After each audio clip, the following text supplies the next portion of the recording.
Well, hello and welcome. Good afternoon or good morning, wherever you're dialing in from around the world. Welcome to this 42nd episode of Insights Live from Space Store. Excited to have you with us today, and thank you so much for taking time to share a conversation with Space Store and with our wonderful panelists.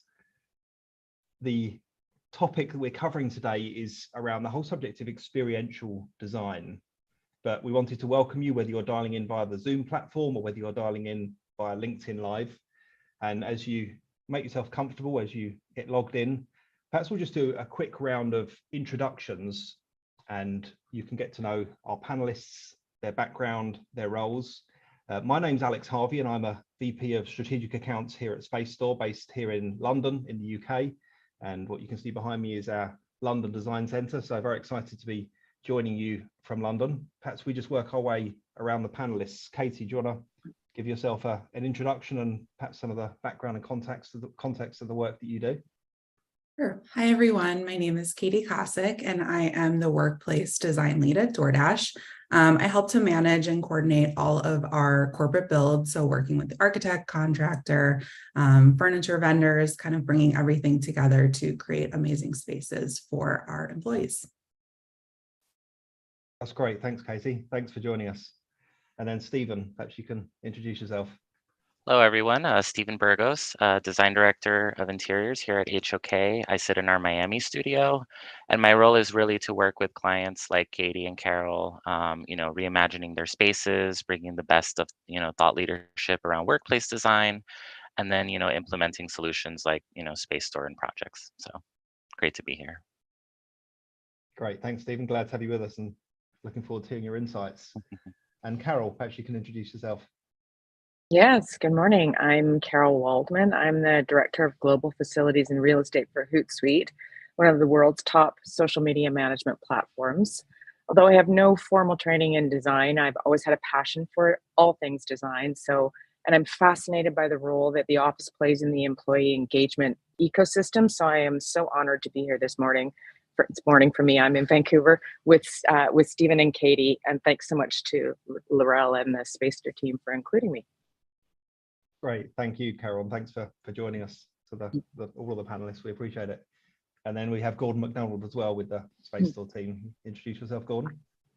Yeah, thank you, Alex. So Gordon McDonald, I am one of the VP of Strategic Accounts here at Space Store. I look after some of our global accounts and also work as a liaison between the end user, the designers, furniture dealers, really trying to understand what our accounts are looking for, especially as we are returning to the office and utilizing our offices. So this is going to be a fantastic discussion. Thank you, Alex. Great, thanks, Gordon. And looking forward to getting into the discussion. So for the audience, we'd encourage you to use the Q&A box, whether you're on Zoom using the Q&A box or the chat on LinkedIn Live, so that we can put your questions to our panelists, put your comments. We'd be glad to hear your insights, to hear what the conversation that we're having triggers off in your mind. So just to reintroduce the subject, so the topic is hearts versus heads, the secret of experiential design. And I guess when I'm thinking about experiential design, it could mean a lot of different things to different people.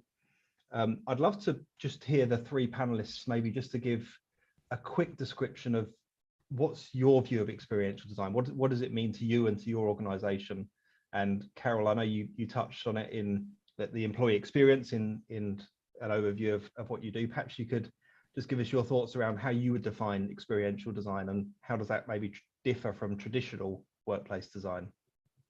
Oh my goodness, you lobbed me the difficult question of the session. Yeah, sure, I'll do my best. I mean, I think experiential design is really about creating a feeling for people. So it's about how does it make you feel when you walk into a space. So, I think that the difference between experiential design versus regular design, I'd say, is just regular design is about like what's the functionality we need for the space, and how much room do we have, what type of furniture do we need. It's more of that, whereas I think experiential design is really about tapping into the heart and exactly the hearts and minds of what people are looking for. It's about creating a feeling so that when people walk into a space, they understand your brand, They understand who you are as an organization. They understand why they're there, and they can kind of get on board and understand how to live the values of the organization. So I don't know if that answers the question, but That's great. Yeah, and I love what you said there, around the values and the culture of the organization, and it being more of a feeling, not so much about the function of the space. Be interested, Katie, on your thoughts. What does experiential design mean for you and for DoorDash? Sure. I think that in a pre-pandemic world, the office was kind of utilized as something that was just part of your everyday. Everyone was at the office at 100% kind of utilization rate. And it wasn't really the work from home kind of culture just wasn't quite as prevalent as it is today.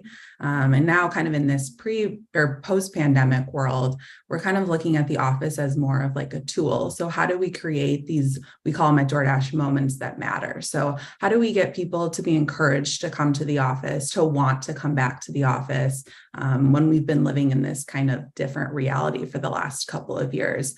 So just kind of thinking about, what types of spaces do people want? Are they really coming in to work at a workstation all day? Maybe they're coming in for a large team on site where, their whole team from across the country is meeting once a quarter, maybe once a year. What are the types of spaces that will be most conducive to these populations? Sometimes they just want a quiet kind of study space. So we want to provide something like that, which maybe before the pandemic wouldn't really be thought of or thought through. What does the experience look like? Kind of tapping into what Carol said is, how do you make this space feel for us like a DoorDash space, creating this local flavor that, regardless of whatever office you go to, it kind of feels like it belongs in the portfolio and it feels like other offices that we have.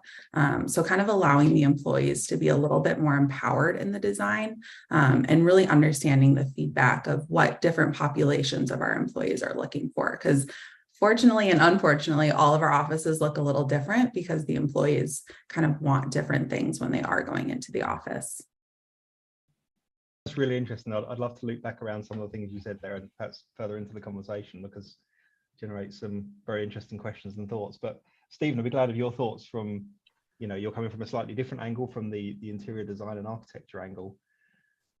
Experiential design. I would echo a lot of the things that Carol and Katie said. It's really about creating that experience that's defining purpose, that's engaging to, the team members and employees of that organization. And especially now, with being in this era of hybrid work, remote work, creating that destination for people and just taking it to the next level. For us, we're taking a deep dive around this idea of experiential design and specifically around neurodiversity and understanding that people have different sensitivities. So, aside from creating the branded experience, it's how do we make sure that employees are comfortable within the space, that if they have a sensitivity to light or sound or acoustics, are there moments within the space that they can jump into and get that moment of respite? Or maybe I want to work around the energy and the buzz of the office. So how do we curate these spaces in a sequence that allow you to navigate your day and provide those moments of purpose, of engagement, of pause, of respite, of energy, of buzz, of collaboration. There's always been that conversation around it, but I think after COVID, there's a renewed focus and sensitivity around making sure that we're addressing these issues. Do you think, Stephen, that this goes to a little bit of what Carol started off about, the feeling within the space? Because I thought that was really interesting. I think yesterday we were talking in our discussion where you have different teams, different ways they react. You may have a sales team that's quite noisy and very diverse in their responses, hitting the sales gong when the sales are out there. And then you have the finance team, or you have an engineering team that wants more heads down space. But just those different feelings and emotions, love to get some thought around that. Absolutely. I think, within an organization, there's obviously different teams and groups, and they all have different needs and wants and operate in different ways. When we engage with a client in the beginning, we need to take that deep dive to understand, okay, the sales team works in this manner, and marketing works in this manner, and legal and accounting work in this manner.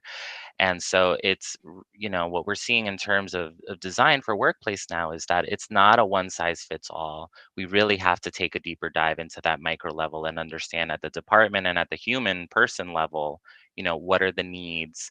How are we going to, bake the cake or the recipe for that organization to make sure that, we're achieving all the goals and that it's really serving the whole population.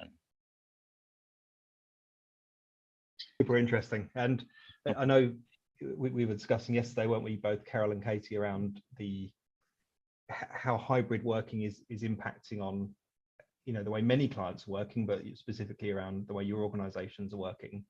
I'd love to know a bit more about kind of how you're operating as a business in this hybrid environment. What does that look like within your organizations? And then how do you see the importance of the workplace design and the employee experience when they're coming to the office or to the workplace? How do you see that impacting on an individual or a team's hybrid experience? I know, Carol, you had some great stories to share yesterday. Perhaps you could kick off with your thoughts. Yeah, I mean, I think we are we have something called Perch Days at Hootsuite. So our theme, our logo is an owl. You can see a little owl behind my shoulder, and there's not somebody sitting there. So we have something called Perch Days. So that Perch Days is basically where we're encouraging all the teams to come in a couple of days a week. So the teams can kind of figure out which days work for them. And so we're really kind of encouraging people to come in and get together. And so we're trying to, continue to kind of reflect on what the needs are, because I think the needs, what the team needed in 2019 versus what they needed in 2021 versus what they need today, it continues to morph and change. So I think, what we're trying to do is just really customize the space based on the unique location. Like, for example, in Bucharest, we have developers, and the developers they like dark areas. So they like to be able to be in a darker space because they're often working with a black screen. So they need specific areas that are darker, where they can work, versus the sales team that want to be close to kind of the energy and the light. And I'm trying to think what else I talked about. I mean, we did talk a little bit about some of the kind of elements in the workspace that we've brought in post-pandemics. This is touching on what Stephen talked about, which is, one of my favorite elements of our work environment is we've added wellness rooms. So those are small rooms that are beautifully fit up with velvet curtains and comfortable chairs. We've got soft lighting and dimmable lighting. We've got, a weighted blanket. We've got a sink in there. So if you needed to go in and pray, or if you're a mother who's coming back from maternity leave and you needed a private space, or if you've got a migraine, or if you've got some neurodiversity, you've got some sensitivity to light, or you just need quiet space, you can go in and be in that room. So I think we've added like biophilia in there. So it's a really calming space. So just trying to add design elements that meet the unique needs of people and give them different options throughout the office. I think that's probably it. I don't know, Katie, Yeah. I don't know, you probably have some great insights too. Yeah, definitely. We have a very kind of flexible hybrid policy right now. People and different teams are highly encouraged to come into the office. We have offices quite all over the United States, but we do have a lot of teams that are dispersed. So even if, a whole team is in the office, there might be one person on the East Coast or on the West Coast, and they still have to kind of log in or Zoom in. So with kind of keeping that in mind, that yes, everybody can be in the office, but you kind of still have to account for those folks that might still be remote. A lot of the kind of discussion that we're looking at right now is just thinking about how to make our offices flexible, mobile, allowing all of the employees that are in the office to really make the space their own, because we're finding that similar to kind of that neurodivergent approach, people just are different. They like to work differently. Sometimes it's a generational thing. Sometimes it's just a team by team based on your role type of difference. So some people prefer to sit in a sofa all day and maybe just hop in a phone booth when they can, while others prefer to have a physical desk, kind of a place to land, more so similar to the pandemic when we had assigned seating. We don't have assigned seating anymore. In some of our spaces, we have areas of hoteling, and then we also have an internal app where you can book a desk. So, you know, on really busy days, we find that kind of in the middle of the week across all of our spaces are our most populated days. So you can book a desk ahead of time, kind of knowing that you'll have your little corner of the office. But while you're at the office, we really encourage people to use different work points. So creating other areas of open collaboration, or you know, a study space that maybe you just need to get away and, you know, kind of be in a more focused area, or even a flexible team room. You know, we're trying to think of ways, and some work really well and some haven't worked so well. So we're constantly iterating to try to find kind of the magic sauce. But like we've all kind of mentioned, is every population can be so different, whether that's a group of engineers, a group of sales. People are just different. City by city, it's different. So sometimes if something works really well in one place, it might not really stick in another. So trying to find, you know, solutions that kind of work across the board is always something that we're really trying to figure out. I think there's a few things that you brought up, and also you, Carol, as well, that are important to note here. And I think it's regarding policy, right? So your policies are that there's encouragement to come into the office. You leaned into unassigned seating, allowing people that choice and variety to work throughout the office.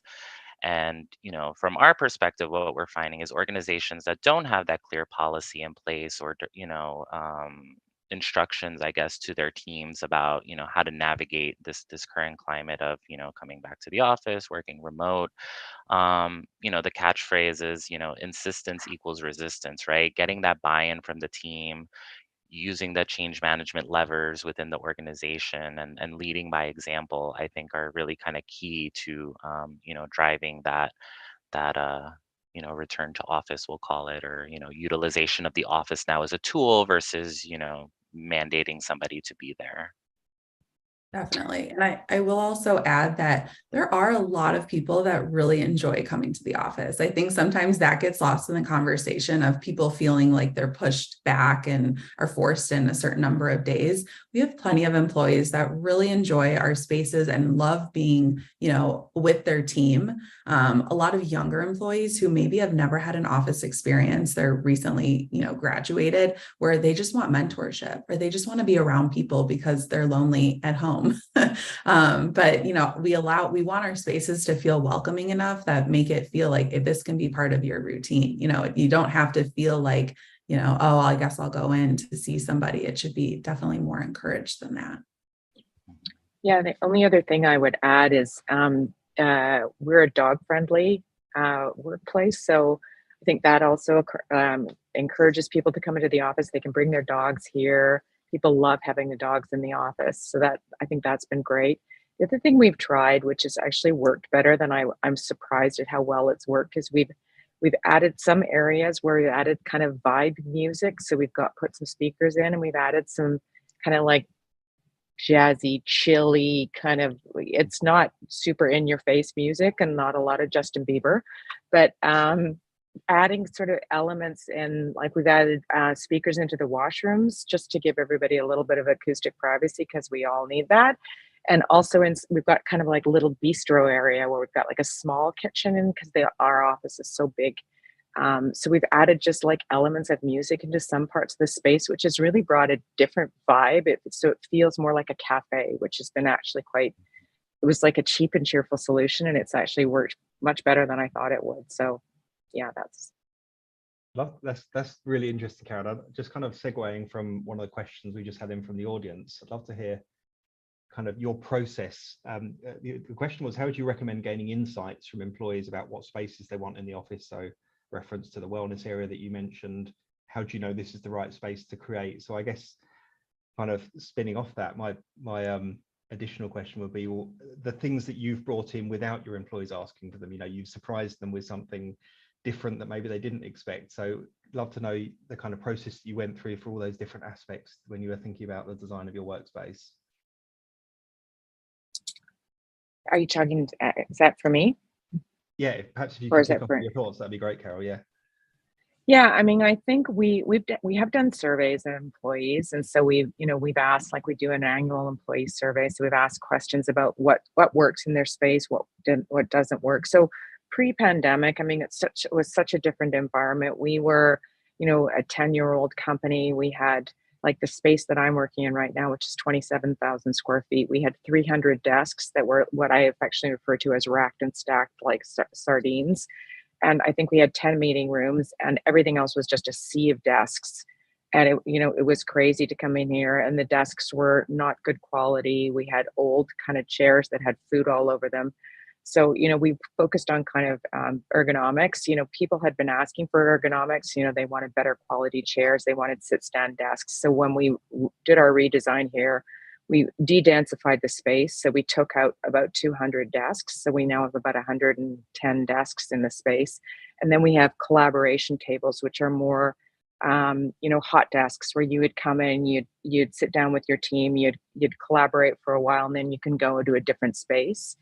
And then we just added some other elements that we had heard feedback. For example, like our developers like to scrum every day. So in our previous office, they would get up every day at 10 o'clock. All the developers all the way around the office would be scrumming, and would be so noisy, and like there's just a cacophony of sounds. So, we didn't want to take away that spontaneity for the developers, because it's really important for them to be able to get up together, work at a whiteboard, have a screen. They'd have like screens balanced on boxes, and so it's like, okay, well, what can we do to make this more functional for them? So we built scrum pods around our office so that the developers can go in, scrum. They have kind of a private area. They've got whiteboards all the way around. They can close the door. They can be as noisy and loud as they want to, and then they're not as disturbing for other people around. So I mean, those were kind of elements that we heard about through our employee survey. But I also think we just do a lot of, like, keeping your ear to the ground and listening to the scuttlebutt, what people are talking about in the kitchen, who's complaining about the coffee. If people are saying, well, we don't have enough phone booths, like when our offices get busy, people were saying to us, we need more places to take calls. And so, just listening to that, and then being able to be agile and just kind of adjust your design as things move on and as people give you feedback.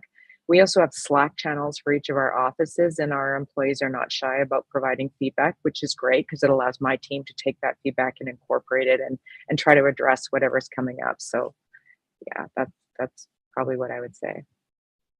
Great. And Katie or Stephen, glad if you've got any insights or experiences to share around that whole theme of employee feedback and providing what people are asking for versus coming up with something maybe altogether surprising. Yeah, I mean, I will say it's been a lot of trial and error. Sometimes we're taking a shot in the dark, but, as we keep iterating and opening spaces and kind of revisiting spaces to make them a little bit better or more conducive for the working environment, we did a lot of surveys, and I think people got major survey fatigue. So we've kind of pivoted in the last 6 or so months to doing employee focus groups. So really revisiting the site 6, 8, 12 months later and really seeing what employees think. Sometimes our main, we call stakeholders, are the local leaders. So they may be leaders for certain orgs, but we might be missing kind of the day-to-day, who's actually there, what are they seeing? So we've been taking a couple groups of folks who go in 3, 4, or 5 days a week from all different teams. So we're not just talking to one team just because they may be, the majority of the population in that office. And we're finding that, sometimes what the leaders say and sometimes what the people on the ground say can be the same, but sometimes it can be a little different. So luckily we have the ability to kind of go back and make revisions. And, like Carol said, people love phone booths. Add more phone booths when we can, or, create different areas, help with acoustics, things like that. Because I think sometimes, we open a space and it might not be perfect the first time. And so we always want to make sure that, we're spending the money to make this space really great. So how can we, make it to the best of our abilities for these employees? And like we've all mentioned, everybody's different. So it just looks a little different based on kind of where you're going. Yeah, and I'll close that thought out, for us as designers of space, we want to make sure early on that we're getting that feedback from the focus groups, the key stakeholders, kind of understanding where their heads at, where are the pain points currently, how can we maybe solve for them, and not be afraid to pilot and experiment. So we tell some clients sometimes, before you're going to make this big investment, maybe let's pilot a small area on your floor and let's kind of test a few things, get the feedback in real time. And then when you go through with the full project, after have those post occupancy surveys and discussions, how is the space working, where can we improve, where are we falling short, what other tools and technology do you need in these spaces. We talked a little bit in our kind of pre-chat to this around, even how do we embed technology like sensors or spatial intelligence, right? Where are the spaces that are being used frequently and what are the ones that maybe, are not being used? And then we can start to dive a little deeper into, well, how do we kind of tinker and play with these so that, people do start to utilize them? It's also We've got too. to go. Oh, go ahead. No, Katie, go on. I was just going to say that, Stephen, you just brought up a good point, kind of understanding the data that we're seeing. And sometimes it might be kind of showing a behavior that we didn't think about. So if you imagine maybe one person is taking up, or let's say two people are taking up a conference room meant for 5 people, it might not be that they couldn't find a room. It could be that they don't want to be piled in next to each other taking a call. They might just want a little bit more space. But we see that as, oh, shoot, they're taking a room from a potential group of 5 people. So it's really important to kind of understand why people are doing things that they are. It could have been that maybe there wasn't another room and so they needed the space with a TV. But sometimes we have to dig a little bit deeper to really understand why people do things the way that they do, because sometimes it's easy to make a big generalization when that's not what's actually happening. Yeah, just the questions come in, and I thought it was interesting. Dino had asked what steps can be taken to ensure that the workspace is adaptable to future changes in technology, work practices, organizational growth, and how critical this is in the design phase. Be interested, Stephen, in your view of this. How are you, the team at HOK, directing clients like DoorDash and Hootsuite to say, okay, what do we need to do to bake flexibility into this floor plan or into the space, into the design? Love to get some thoughts around that. It's a loaded question.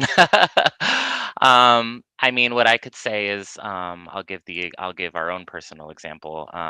We recently built out our studio here as a growing office. How do we bake in that flexibility and scalability so that we really don't lock ourselves into a solution that, at the end we've kind of outgrown our space. So for example, in kind of our entry area versus having a formal reception, we're using that as a teaming lounge, right? So teams can meet there. We could welcome a client into our space. It's adjacent to our large conference room. We can have big sliding doors. We can use that two spaces together as one. So how do we allow a space to have 2 or 3 different functions without compromising the integrity of them, for acoustics, technology, et cetera? And then when it comes to like huddle rooms and offices, how do we start to create modules or kit of parts, right? So that day one, maybe it's a huddle room, but then maybe somebody gets promoted and we need to flip that to an office, right? Kind of just trying to think a little bit longer out, maybe bake in that infrastructure day one so that really it's just a furniture change at that point. We're not having to knock down walls or, change lighting and things like that. So those are the conversations we try to have and try to project out as much as we can. Obviously, nobody has a crystal ball, but I think we can, as a team, make some smart decisions together in the beginning to try to get ahead of some of the changes that an organization may face. Yeah, and I just wanted to jump in there and say, like, one of the things we've tried to do is, buy like pod meeting rooms. So as opposed to building like a drywall meeting room, which is really expensive, and you've got HVAC and you've got fire safety issues. So we've tried to buy just those pods, and even a 4-person pod meeting room, you put it somewhere, it can work really beautifully well, and sometimes it doesn't. So we talked about yesterday is we've actually moved some of those pods for 4 people. We've actually moved them around the office and put them in different locations to see if they get used more, and they do. So I think just having the flexibility, as you said, Stephen, is the being able to move some of the furniture around and try it in different areas. I think that's allows you to be agile as an organization. For us, we've under densified this space to give us some space to grow. So if we need to add, 40 more desks, we could easily do that. We could move collaboration tables around. So we've just got flexibility to really reimagine the space without actually having to do construction, because that's going to be the really important piece. Right, thanks for your insights there. A couple of other questions that have just come in, which I'd like to, they're quite similar, so I'd like to just wrap those together. Is I think, Katie, you spoke earlier about the regional differences, so that kind of a DoorDash feel to your spaces, but maybe a regional flavor. If you're in the office in Seattle versus the office in New York, you'll have a slight difference. But the questions both are kind of around the theme of brand consistency. So you want it to feel right for your brand, feel like a DoorDash space and a Hootsuite space or an HOK space, but how to get a balance between that and your kind of regional flavors to the space. So glad of any thoughts and experience you could share on that, Katie. Yeah, definitely. We like to call it local flavor, kind of a nod to our local merchants.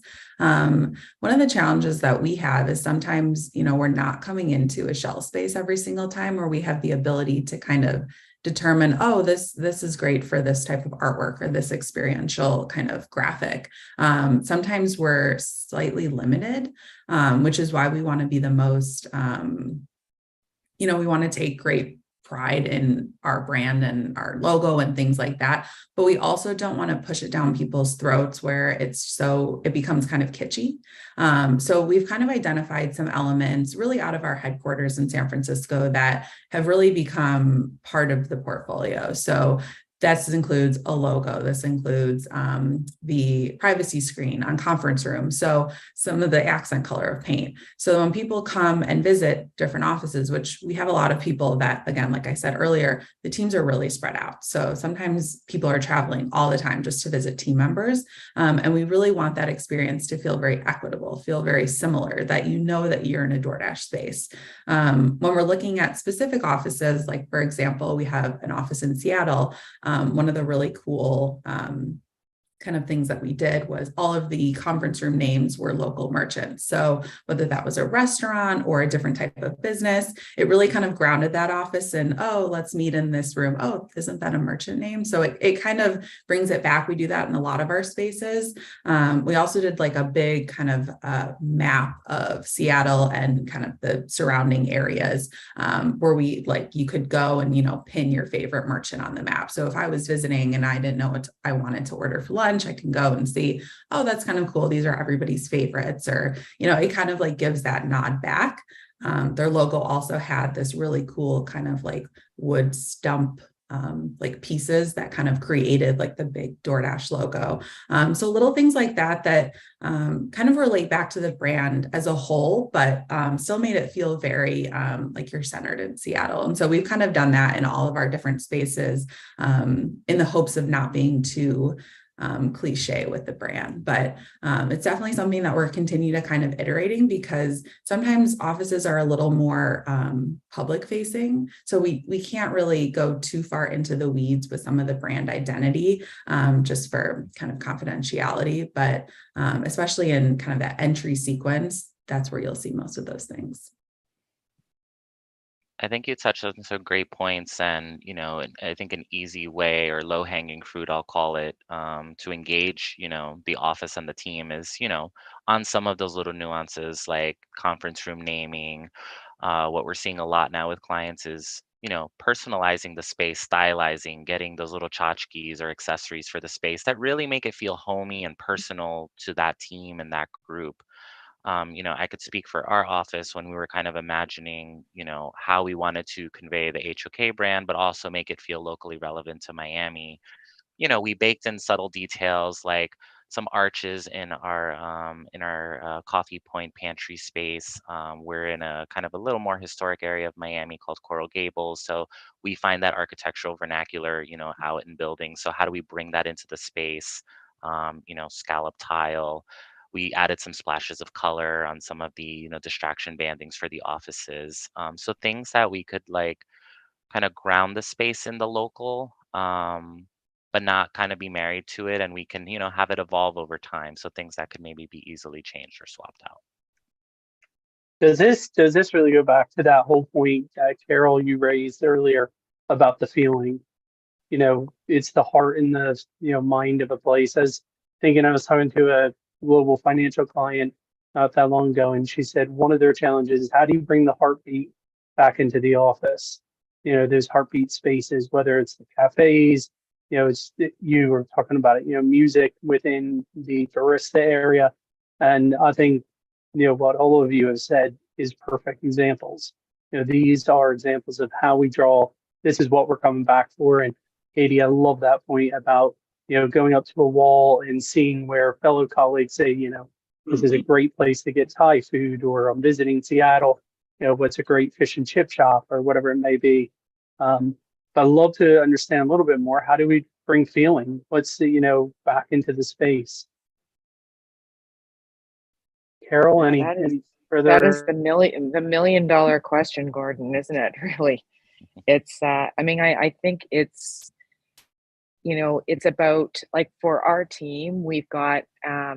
So when you come into the office, whether you're coming in from our elevator or you're coming in from the stairwell, we've tried to create like an experience for you. So you walk in and you just feel a certain way. So I want you to feel like happy and excited and pumped up to be there.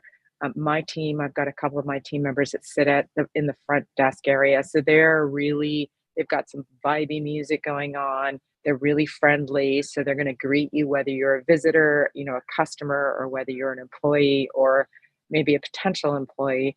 They kind of create that experience for you. So it's about welcoming you, making you feel included, welcomed. It's a friendly, upbeat, positive environment.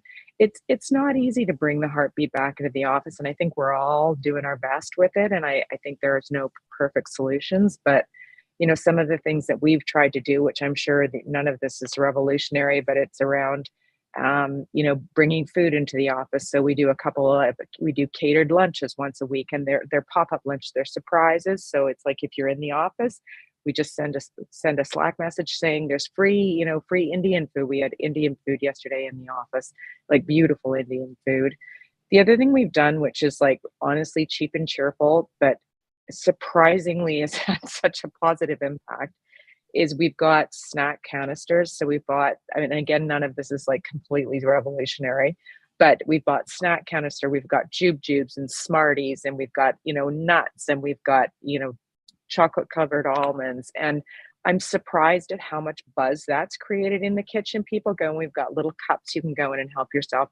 People stand around the jubes, and people are in there constantly talking to each other, talking about, oh my gosh, I remember this treat from when I was young. And, we've got whatever sour fish, the Swedish fish, and just trying to bring a variety of sort of fun and playful snacks into the office so that people have an opportunity to kind of collaborate. And so I think all of those things start to create a vibe, and then people remember why they loved being in the office before the pandemic. And so I think the more we do those things, the more, opportunities people have to connect with each other, the more they remember why it's important to come in. And the other thing we're doing is, social impact. We have a big focus on kind of giving back to the communities and supporting local communities. So we've done social impact events in the office too, where we're supporting a charity, or we're building, kits for kids to go back to school, or we're putting together kits for animals who are in, like at the SPCA or whatever. And so, everybody from the company will get together, build these kits together for an hour, and then have lunch, and everybody remembers. So I think it's about creating, I was quoting Katie here, but the moments that matter, bringing people in, giving them the opportunity to connect together, to remember why those relationships are so important, because you can do amazing work at home, but it's never going to be the same as when you're in the office. And the ability to create those relationships, those lasting relationships in your life, you can't do that via Zoom. There's just no way. You can't get that water cooler mentoring. You just can't do it.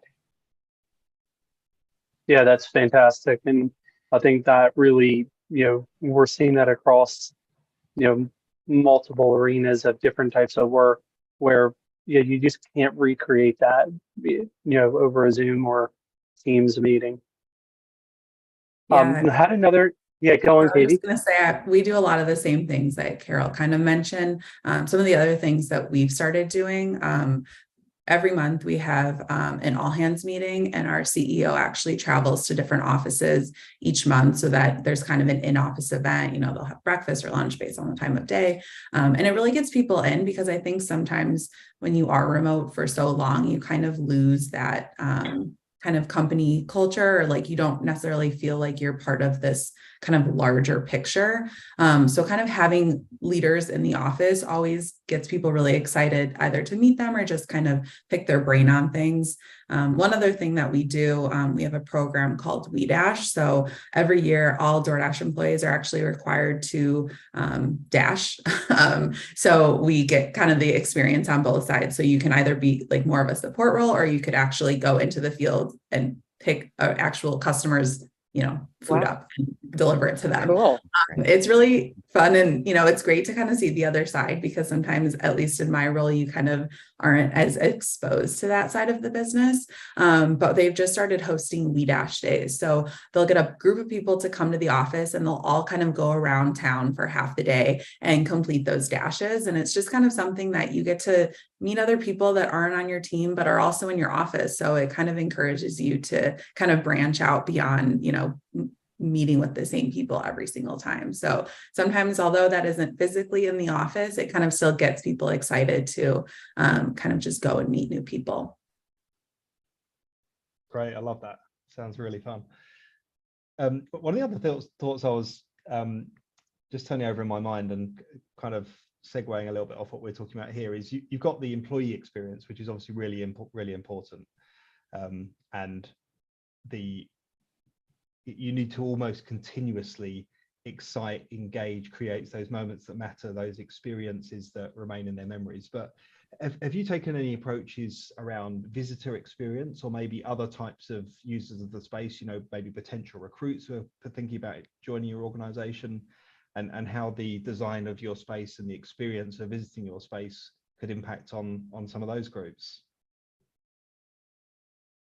I mean, I'll let Carol and Katie, I'm sure they're dealing with this, but what we see and hear from a lot of clients is, the war for talent, right? So especially like, in fields like tech, it's extremely competitive, and, your space can be a great asset if leveraged correctly, right? Are you providing the spaces that teams need to do their work? Are you creating that greater experience than home to, drive people into the office to collaborate and meet? Some of the amenities and perks that were just discussed on the call as well, snacks and food, and, opportunities for mentorship and learning and coaching. I think those are all at top of mind, at least for us when, we're having these initial conversations, and I know for our clients. And don't forget on tap kombucha, because who doesn't need on tap kombucha? Yeah, I would and cold say brew. that We brought cold brew in this summer. Sorry, go ahead, Katie. Yeah. No, go ahead, Carol. No, I was just blathering on about cold brew. It's fine. Yeah. We always want our spaces to kind of tell a story. So obviously, let's say there's a candidate coming up to do interviews, and we're still kind of opening our offices up to visitors. So we haven't had too much exposure quite yet. Just based on the sheer number of people that we're seeing, we want to make sure that we create an experience for employees, but also for visitors. So really understanding, what's that experience like when they hit the front desk, who's there to greet them, someone on our workplace team. What does that experience look like? Are they allowed to tour through the office? Sometimes there's a lot of confidential information on screens that we can't really be exposed to. So in that situation, do you just kind of corral them to stay kind of in that main front area, or are there areas of the office that you can still kind of show them? So that's kind of something we've been working on, especially as we continue to kind of let visitors into the office. I will say beyond candidates, we have a lot of big merchant meetings. So, restaurants, organizations who might be signed on to the app or are, considering, getting into the app. What does that experience look like? Sometimes those meetings have 30 and 40 people. So is that able to happen in the office, or does that need to happen offsite? It's an interesting point though, because I think that, in previously, the office was definitely used as a tool for recruitment, and I think it still does, but we just have to kind of be mindful of what that experience looked like from all different angles. Yeah, and so one thing I'd say that we've done is we've really tried to think from an inclusivity perspective. So we've looked at our office and said we had a DE&I consultant come in and walk through the office with us to make sure that our office was accessible, so that we had sort of taken into consideration, mobility challenges, people who perhaps are visually impaired. We tried to build out, so we've got, for example, on all of our meeting rooms all have Braille signage. All of our kind of elements in the office, we have touch-free door handles so that people don't have to touch door handles. We've got different meeting rooms with different height tables. So, for example, someone with a mobility challenge might need a lower height table, and somebody, maybe some people like standing tables if it's better for their back or whatever. So just trying to be cognizant that the aisles between the desks are wide enough that somebody who has a mobility device would be able to get in there without being self-conscious about it. So we wanted to create as kind of an equitable experience as we could, whether you've got, mobility challenges or you've got other issues. Just trying to create the most welcoming space we could, so for visitors or for employees. Very, very interesting, and I think these real life examples is certainly where I find it like really easy to see how organizations have made a difference, have implemented something within their own space, and I think that's certainly where our audience appreciates your insights. So thank you very much for sharing those. The other thought I was wondering about, and we touched on it earlier, I think Stephen, you may have mentioned neurodiversity, but some of the multi-sensory elements of employee experience and workplace experience, we talked about a lot around the design, but maybe some of the lesser thought about aspects of that. Have anyone had any experiences in using in scent, in different textures, in kind of other elements of maybe the multi-sensory experience beyond, you might say, the obvious things? One example I can think of, and I think it answers your question. There are certain areas of our office where we encourage folks to sit for maybe 1 to 2 hours. So maybe those furniture pieces don't have as soft of a seat. Sometimes it might just be a plastic chair that might not be as comfortable to sit in after a couple hours, just to kind of encourage people to kind of continue to keep it moving. We do have a lot of soft seating and a lot of kind of like soft materials throughout the office, a lot of acoustic material in the conference rooms, and even in some of our larger gathering spaces, just to help with acoustics and kind of bring it down a little bit. In our wellness and parents rooms, again, more of that softness. The light is a little bit dimmer. The furniture is a little more plush. The colors and the walls and things like that in terms of senses. Obviously, the scent of coffee is always going to be in kind of that break cafe area, which always likes to lure people in, or if we're hosting, a breakfast or something like that, the smell is always going to kind of get people intrigued to visit that space. But I think just in terms of like texture and feel, you definitely are encouraged in some areas to kind of sit a little bit longer, I would say, than in others, just kind of based off the comfortability of areas, similar with like our phone rooms. I don't want to say the chairs are uncomfortable, but they're not comfortable after an hour. Even the phone booths, when you think about it, we don't want people camping out and proclaiming their offices as phone booths. So I think they're in a way designed to kind of be for those quick conversations. Just comfortable enough. Just comfortable enough for like just the right amount of time. But it's kind of an intentional thing that you might not necessarily see, but it's something that you realize kind of once you're actually experiencing the space. Really interesting. I was talking to a client a while ago who were talking about incorporating the use of breeze within their space and the way that makes you feel, intentionally using breeze, not drafts from the AC, but this was intentionally using breeze to kind of bring the outdoors in, which I thought was a fascinating concept. Glad of any thoughts you had, Carol, around that? Yeah, I mean, I can't think we have not used scent other than, coffee and food in the kitchen. We haven't used that. I mean, we do in our wellness room, we do have a little a little pod where you can put some essential oils in, you know, if you wanted to meditate or you just needed a quiet space. But we haven't really used, I mean, the only thing I'd say is we do have like moss walls. So some of those sort of where you could go up and touch this kind of,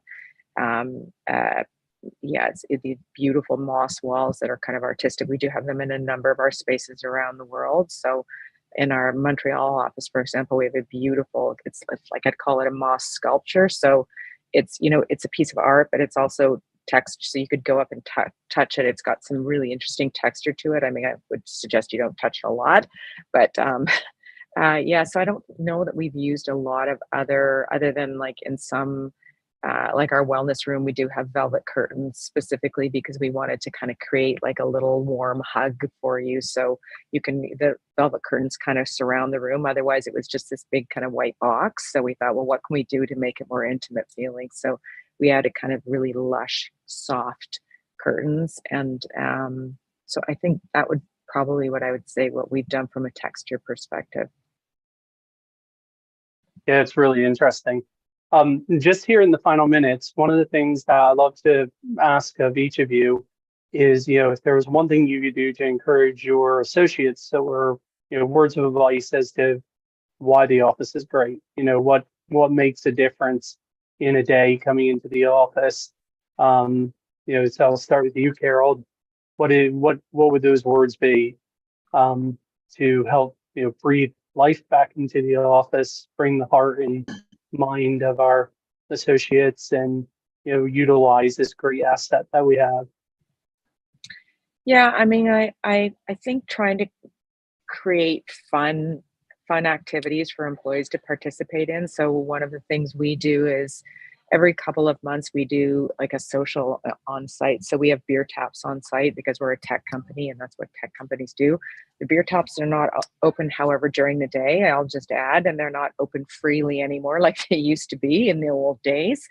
But we try to do social events where we'll bring in, for example, you know, in the summertime, we had the Pride event here. So we had, you know, like we had drag queens come in and do a performance and everybody was kind of, so people were encouraged to come in. We served a big lunch. The executives were all here. So it's like creating those kind of hype moments where people get excited to come in. So trying to make the office more of a fun environment. So we do a lot of, my team does a lot of kind of promoting of activities and events in the office, letting people know when the execs are going to be here, you know, when we've got lunch and learns going on, just creating some vibes. So trying to make the office, trying to make it more of a draw. And I think the more we do those things, the more people remember and people are coming in more, the office is fuller and people are more excited to be here. So I think just creating the opportunities for people to connect is really so important. So anything you can do that brings excitement, whether that's, you know, getting the catered breakfast in. A couple of weeks ago, our sales team did a pancake breakfast. So the sales leaders came in with all the sales team and they just cooked a pancake breakfast. So everybody in the company was invited to come in, grab some pancakes, sit in the kitchen while the sales team kind of celebrated their wins for Q3 and served everybody pancakes. So that was a lot of fun too. So yeah, just I think events and activities and to make it to draw people in because people are often commuting from a long ways away. So you want to make sure it's worth their while to come in. Yeah, that's fantastic. So really just creating those connection moments, whether it's through an event or whether it's through, you know, driven by the company or driven by the employees. I think that's fantastic. I'm going to go down to you, Stephen. What are your feelings around, you know, if there's just a few words you could say to encourage staff or associates, clients to utilize their offices? Sure. I think, you know, we talked a little bit earlier about leaning into the data and the data that we're seeing, you know, from surveys and clients and just, you know, doing this day in and day out is that the office is still relevant, right? You know, Gen Z being, you know, growing into being the majority generation entering the workforce and within the workforce, you know, they're looking for that office experience. I think you know they realized you know during COVID that you know those interactions, the mentorship, the learning, the coaching is very important to them, and you're going to get that through that in-office experience. um, people are struggling with engagement, and people that are not engaged are going to check out and they're going to go somewhere else where they can find that. And so having that office experience and those spaces, the choice and variety to allow them to do that, to engage with colleagues not only in person but also, hybrid and virtually, so ensuring that that technology is in place. And then lastly, I think, everybody wants to be connected to something, right? Purpose, meaning, the vision and values of the organization that you're working for. So, how can companies implement that and celebrate it, through elements within the space, but also those, cultural activities, that first Friday, gather around the beer tap, or, that outing, the day of dashing. I forget what you called it, Katie, but you know, those are the things that, connect people, back to the roots of a company. And the office is an integral part of that. Yeah, that's fantastic. Katie, I'll give you the final word on this one. Sure. Just building on top of what Carol and Stephen said, I think those are all really important points when kind of getting people enticed to come back to the office.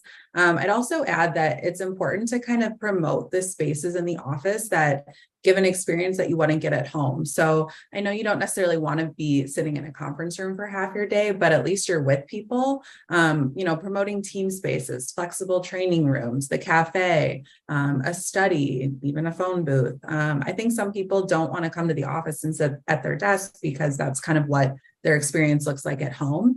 So just kind of reminding people that there are all of these resources within the office that you can utilize when you're here. And, that doesn't mean that you're going to be sitting there all day. You can kind of change your experience to be flexible regardless of kind of what you have going on that day, with the added benefit of most likely your team is there. So you don't want to be kind of the FOMO of being the only one not there if possible. So just really, promoting our spaces. We work really hard. Our team, we have a really large construction real estate workplace team that wants to make these spaces really awesome for employees. And so kind of highlighting what the thought process of all of these different types of spaces for just the day-to-day. Sometimes people just want to come in and just get away from their, desk at home. So allowing them to remember that that is physically there for you every single day if you want it, on top of all the amazing events and things like that. That's great. Thanks, Katie. And that kind of brings us pretty much to the close of our time. So want to thank you all. Thank particularly our panelists, Katie and Carol and Stephen. Thank you so much for sharing so freely your insights and your experiences and your learnings. I found it extremely fascinating and insightful. And thanks to our audience. Thanks for joining us and sharing some time with us today. Any final thoughts just as we wrap up in 20 or 30 seconds? Carol, any final thoughts before we close up for today? I don't think so. Great. Well, thanks for joining us, Carol. We appreciate it. And Katie, any final thoughts, any kind of conclusion that you've drawn from this conversation? I think it's just great that we're continuing this conversation. I think that in a post-pandemic world, things are constantly changing and nothing looks the same 3-6 months down the line. So it's always really great to kind of talk to other folks in the industry and kind of see what they're doing to make sure we're aligned, or maybe, we can learn from each other in that sense. 100%. And Stephen, any final thoughts from you? No, I agree. I think, workplace is still relevant. And I think as we're all kind of navigating this, it's not a one size fits all. It's really going to be tailored around your organization and what drives you. So, have those conversations, get people engaged, and, make the investment in, creating a great experience for your employees. That's great. Appreciate it. Well, thanks again. Really appreciate the panelists and really appreciate the audience for joining us today. Thanks. Thank you. Have a fantastic rest of your day.